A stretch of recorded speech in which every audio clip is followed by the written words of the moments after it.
when you're writing, it's very good to have readers so that you don't become isolated and become really obsessed with your work. It's better to have like a deadline and have to turn something in, even though it's not complete, and talk about it and go back and revise it and bring it back to the workshop. It's more aerated than it is a very isolated and solitary activity. It's good also to have an environment where everything is understood to be imperfect.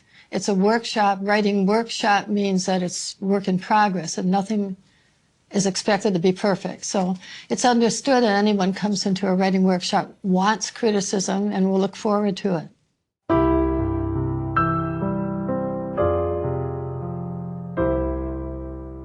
Now we're going to take up a story by Corey called Near Death, which is a great title. Lindsay, I'm just going to ask you what you thought about the story. Is it like a reader, just as a reader first?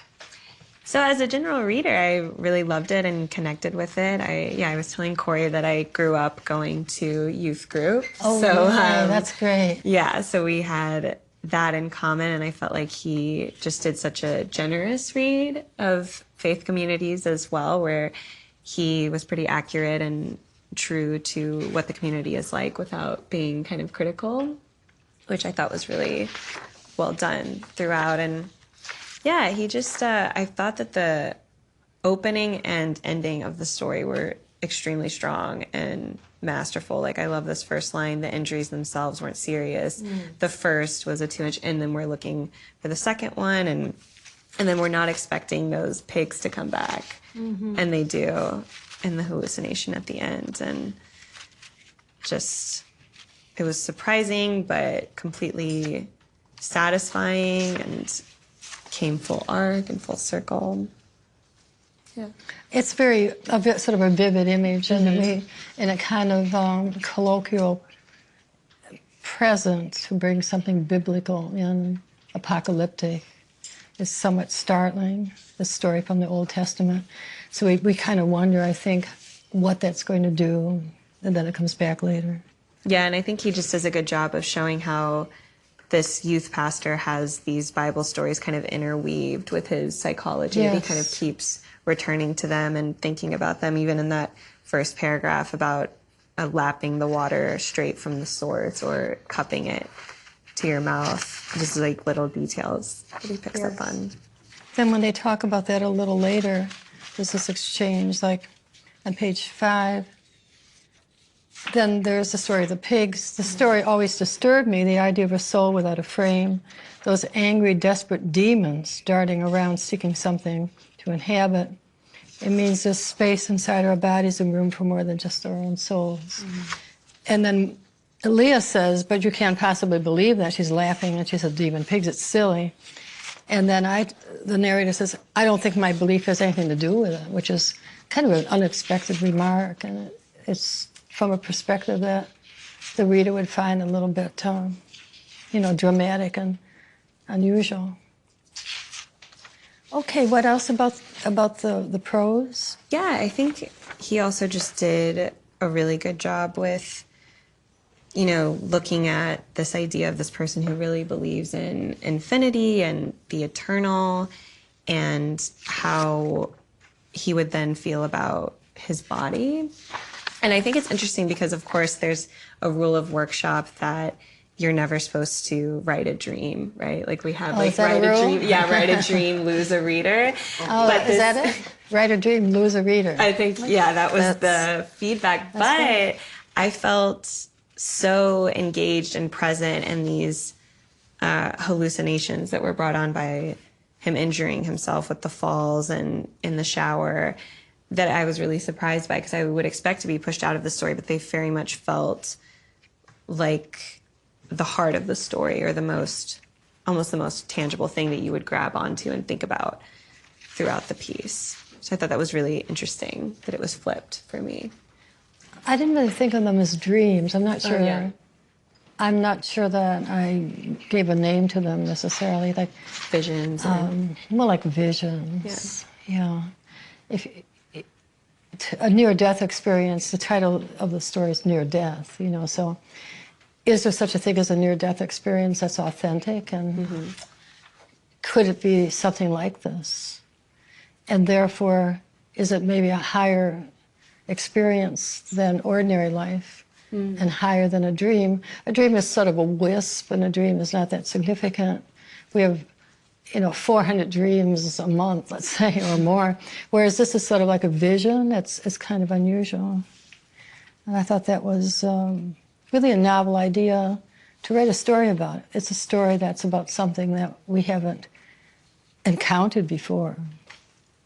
Did you like the title? I did like the title. I think at first it maybe suggested a different kind of story than I was expecting, but I felt like it did so much work for me on the ending because I wasn't quite sure at the end what exactly was going on, in quote unquote the real world, like not the vision world. And I think the title made me connect the dots that maybe it was this near death, but that he's going to wake up and come back from it.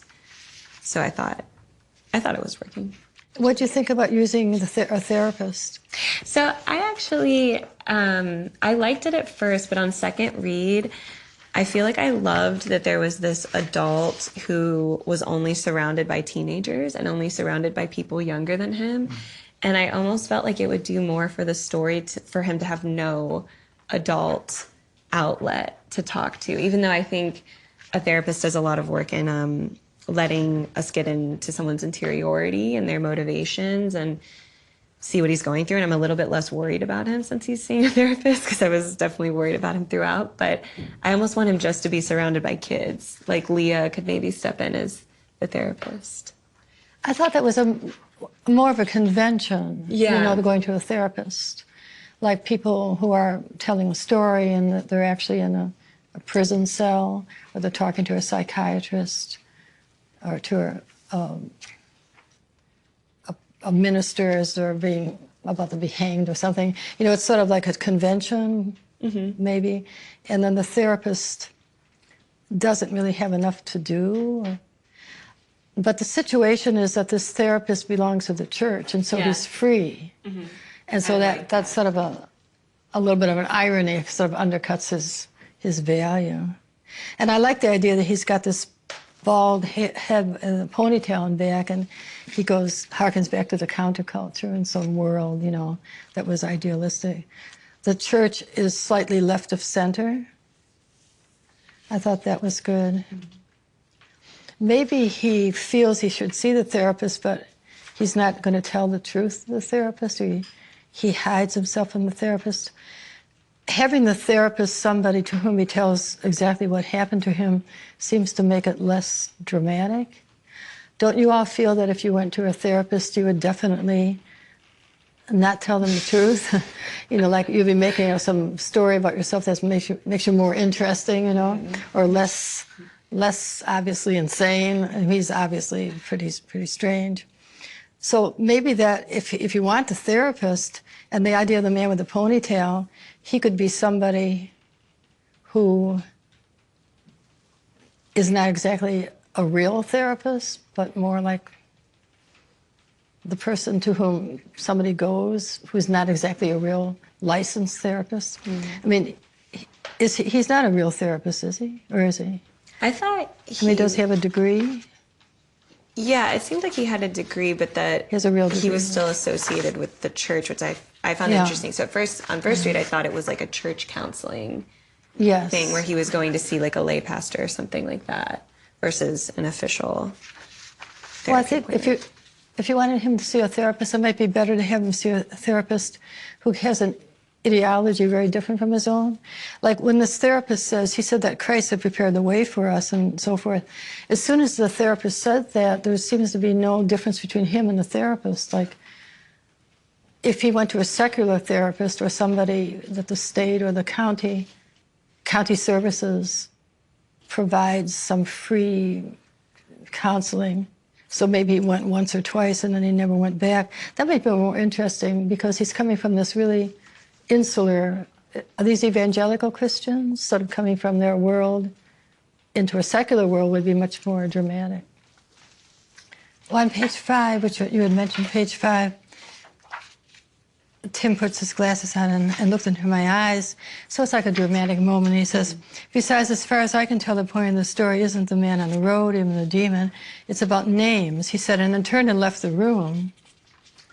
As a reader, I was sort of baffled. I didn't know what I was supposed to think. What does that mean? I'm just going to ask the author. I think Tim is remarking on the part of the story from the biblical story of Jesus on the road to the Gadarenes with the whole pig story. The way it starts is, I'm misremembering the actual story, but he speaks his own name. There's power in names in that story itself. Like he asks the pigs, Jesus asks the pigs, like, what's your name? And the demons, and they say, we are Legion. We are Legion. And then he speaks his own name to cast out the demons. So I just wanted Tim to grasp onto some part of exactly as you described, some part of the story that other people didn't. And that's what he grasped onto, this idea of the power of names. Because it's basically this name exchange, and then Jesus' name's more powerful and the demons fly out of it, of the pigs. Well, I think that's very interesting. It's not really communicated by what you've written here. That it's so swift. Like, he said and then turned and left the room. I'm sorry, Leah said. He said a bad experience. I tried to get to talk about it, didn't tell me much. In other words, you really jump right over that moment. You know, if you want to isolate it a little more and emphasize that, it would be quite powerful. The narrator could think about it. He could just realize what he meant a little later. He could be baffled, but then think about it.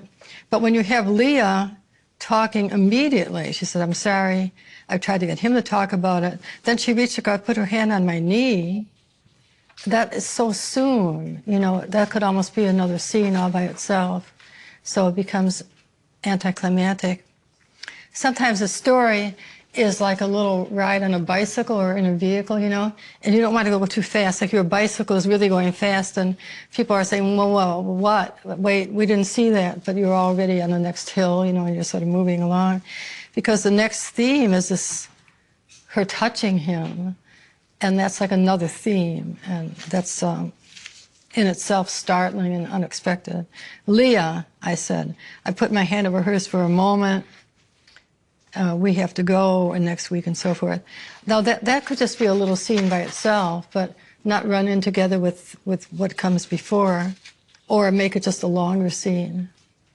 Otherwise, I think it's just lost. Okay, any other comments about the story? What about the ending? Yeah, like I said, I think you did such a good job of pacing us to this point as well, and I think I maybe expected something to happen with Tim, or I expected to see more with the visions or reach the figure, and that was all satisfying. But I think by doing this turn back to something that we'd already seen, and it was something that was so odd and disturbing to both the characters and, you know, the reader, me, to end on this image of the pigs. I just feel like you had such strong images throughout that were just really anchoring the story. And, you know, when I walked away from reading it, that's what I was picturing, was these pigs just crashing into the water. It might be good to touch upon that image in the middle of the story. Not too obviously, but just in some way. There are lots of different ways you could do it. I mean, I'm not going to suggest you have an image of a pig or a picture of a pig, or a cat that's fat like a pig, or anything. I mean, I'll just leave it to you to come up with some subtlety there. Well, it was really nice when Lindsay read a little paragraph from her story. So, Corey, maybe you could read just the whole first paragraph. That might be nice to hear you read it in your own voice. Sure. The injuries themselves weren't serious. The first was a 2-inch gash on the side of my head. A narrow red line stretched like a high wire between my temple and the corner of my left eye. It bled a lot in the way that head injuries always do. But it didn't take much to clean up the blood, knit the gash with a few butterfly bandages, and move on with my day. What worried me were all the moments just after the injury, when I was staring up at the white ceiling. I keep thinking about the choice I had to make, lying there on the ground, and remembering this story from the Old Testament, the one where Gideon brings his soldiers down to the water's edge. God tells him that his chosen army will be the few among them who bring the water up to their mouths with their hands, not those who lay on their bellies and greedily lap from the source. I wish I could lap from the source, I think, but then again, I'd also like to be chosen. Yes, that's very nice. And this idea of his expressing some kind of agency, that he wants to make a choice. I kept thinking about the choice I had to make. And then when I was reading the story, instead of rereading it, looking back on that, I'm not sure now what the choice was he wants to make. What did you intend his choice literally, not theoretically, but literally? Literally, I think he's remarking on the lying on the ground, seeing a sort of like blackness of hitting your head, and then making a decision to sort of, instead of pushing it off, just closing it in and then going into unconsciousness, right? And he, from then on, starts making the conscious choice to go into unconsciousness. Okay. That's literal, my literal interpretation. Yeah, I think I wasn't sure as a reader what you were indicating there. Okay. So I'm not sure that most readers would get that. Okay. Now, I was watering the plants the first time it happened, standing on a chair in the kitchen. And I thought that was a good description, but I definitely thought that he was much older, like I thought he was really middle-aged or even elderly, that he was reaching up and then he got like an attack of vertigo or something and fell over. I was very surprised to hear that he's a younger man. So basically he has a concussion. He's unconscious and he has something like a vision in this other state. And he thinks it's like a near-death experience or something. And so he wants to replicate and have that experience again. So he's sort of choosing to do that again and again. So how many times? Is there like 2 or 3 times? Or 3 times in the story? It's represented 3 or 4 times in the story, but maybe implied that he's done it a bunch more, I think. And he's all battered and he has like black eyes and he's all bandaged and so forth. Yeah, I was wondering if he was dressing his own wounds, too, because it kind of seemed like I couldn't tell if he was going to get medical attention or if he was doing this himself. Well, I think that the story, if it were a Flannery O'Connor story, do you know her work? Okay, she often deals with situations like this. People are trying to get into some position, vis-a-vis God or Jesus, and try to get Jesus to come into their hearts. Or they want to make sure that they're a saved person and they're superior to other people. I think you need a little more narrative distance between yourself and the narrator. Like, I think that he is, and here I'm using a kind of Flannery O'Connor term, he's a grotesque and absurd and proudful person. Like, he doesn't have any right to be doing this. Like, if you were a Christian person, you shouldn't be doing that to your body. It's almost like committing suicide. He's definitely injuring his brain. He's going to have a hemorrhage. He may already be seriously brain damaged from these concussions. He's probably going to have a hemorrhage. He's probably going to die. So he's doing something that I think Flannery O'Connor would treat in a much more satirical way, though she would be very serious about it, but that there's something about, like, he's a holy madman or a holy innocent, or there's something about him that's absurd. I think you're too respectful of him, We get to feel that there's something comic and grotesque about him, and the reader, I think, starts to feel impatient with him, like if he were your close friend. And the students are, not students, but the young people are kind of worried about him and upset. And he said, I don't know why they're worried about me. Oh, on page 2.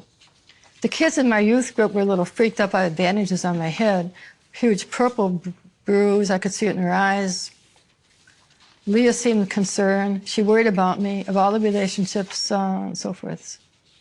I'm not sure why she and the rest of the group were so worried about my injuries. That seems like a very ingenuous or disingenuous thing to say. You come in all broken and beaten up and with a black eye, and you're hobbling in, and wondering why they care about you. that's sort of disingenuous for an adult. You know, he's obviously hoping to get their sympathy, or he's an exhibitionist. If he's trying to get to this vision, he doesn't have to do it in this public way. So I'm not sure what you can do about that. It's because the tone of the story is sort of respectful toward him. Maybe it could be more of a black humor, a black comedy. There may even be a Flannery O'Connor story where she deals with something like this. Isn't there one of her characters wants to... The tattoo? The tattoo Yeah, on the Jesus, back. Yeah. I And can't so, remember the title right now. But. yeah, the tattoo, I've forgotten the title of it also. It's one of her later stories that actually she wrote soon before she died. The wife, the evangelical Christian wife of the man who gets the tattoo of Christ on the cross, she starts beating him with a broom. She says, "What are you doing? You know, you have putting an image of Christ on your back." And she really singles him out as being vain and kind of obnoxious, you know. Whereas in this story, there's nobody who does that. Maybe Leah would be the one, but she's not exactly doing that. Because when Tim hits him, Tim is not reacting to that part of him. It's more like he's jealous of connection with Leah. Yeah, that was an interesting moment because Tim says, "What's wrong with you?" And I first read that line one way, and then on my second read, I read it another way, and I thought it could either go both ways if you wanted to leave it ambiguous, but I thought it was meaning what's wrong with you because he was looking at all of his injuries, but then I also read it as like a what's wrong with you flirting with a teenage girl. Yes, and I thought that scene was really very dramatic and maybe went too fast, because you immediately get to the sort of rhetorical, abstract ending. What say in that scene a little bit longer, because Tim has been provoked to behave in a way that's an aggravated assault. He hits him with a skateboard. Presumably he's knocked him out again. This person knocked out more times than Rocky Graziano. I mean, he's just sort of knocked down many, many times. You could make him want to be an imitation of Christ. You know, Christ suffered physically. I mean, that might be some part of his pride or his hubris to do something like that if he was Christian. But I'm not seeing how Christ or Jesus is really a figure in his life. You know, he doesn't seem to be very Christian for somebody who would feel that Jesus was his savior and was his closest friend. If he's a youth leader, I'm not seeing that Jesus was much part of the story, you know. Now, Flannery O'Connor might have Jesus hitting him, like, "I've had enough of you," you know, instead of hitting you, or hit him with a cross or something in some hallucination. So Leah is sort of a stand-in for this other girl that he's remembering. Is that it? Like, Leah. That's how I was thinking about it. Yes. So I think the girl in the past is too vague. And we would need to know what happened to her. Maybe she got married, she moved on. Maybe he's not stalking her, of course, because a youth leader doesn't stalk. But he happens to go drive by her house once in a while, and he sees she has a little baby. We just need to be brought up to date because he's not a boy anymore. And he's so starkly alone, too. Like, we can really tell that he lives alone. And, I mean, he wouldn't be able to do this to himself if he had a wife or a roommate, obviously. Did any of you see the wonderful movie First Reformed with Ethan Hawke? And that's a movie that's a really beautiful, serious movie about a Protestant minister in an ecological sort of disaster area, and he's trying to be a real Christian, and the story is just brilliant. That's one of the best movies I've seen in a long time. Ethan Hawke's performance is tremendous because it seems like it might be a little satirical, but actually it really isn't. It's so immersed in this Protestant minister. And then the idea that Leah is really reaching out to him. She says, well, sex is human, and Jesus is human too. He doesn't really want to confront that. He doesn't talk to her in a way that seems really adult. It's like he's running away from her. But I thought the idea and the sort of audacity of the theme was very unusual and very striking. So there were a few other things I thought about the story. I didn't think that Tim came across very well. We're told that he's a wonderful boyfriend. It might be better that your character's jealous of him a little bit or doesn't want to grant him much. So let me ask you kind of quickly, what does the story mean to you? Did you write it just recently, or? I probably wrote it over the course of last year, and I wanted to sort of earnestly explore the Christian ideology of believing in an afterlife, and then also push it to a level of parody to see what the limits of it would be. And then there were a few images just floating around in my mind from things that have happened to me, and it was eventually at some point two other things. Mm-hmm. And then I realized, oh, these two things I'm working on are actually the same story. Like this youth leader character is the one seeing these visions, and I was able to kind of knit them together. But to me, it's mostly about like the sort of conflict between our bodies, our finite bodies, and then people who believe very earnestly in the afterlife. Yes. Like, what use is your if you truly believe that, right? Like, what does your body become, right? Mm-hmm. What does hunger become? What does sex become? Mm-hmm. What does violence become? Yes. Yes. So I wanted to see a character be struggling through those sort of questions. Yeah, I think the story just needs a recasting, maybe of the voice. It would be interesting to see him more from other perspectives, because Flannery O'Connor will be like a close third, person, but she'll also draw back, so we look at them like your camera's moving in and out. And I think you're so close to him all the time that we're not really seeing him, and he's sort of like a flat character, oddly enough, and he seems very immature. But it's a very risky and audacious theme, I think, to take this all very, very seriously. But literally, he's killing himself, That's the literal thing. And at the end, I thought maybe he had lapsed into a deep unconsciousness. Is he in a coma at the end? What are we supposed to think? Yeah, I'm not sure. I actually think he is telling this whole story from after that point, right? Because he's just explaining, like, this is what happened to me. The injuries themselves weren't serious, But I do think I need to do better thinking about what happens after the end, because, there's this strong implication that either he dies or I think it's probably more interesting if he lives, and now what is his life like that he's ruined this. That's right. He may be expelled from his community, or he may leave it voluntarily. Tim may be in jail. He's been indicted with assault. Tim was provoked into like a public act of aggravated assault, and the head injury from this blow would just be all this blood all over, So you kind of jump and tiptoe away from a really violent, melodramatic scene. But it's really well done, and I think we really enjoyed it, so thank you very much. Thank you. That was wonderful.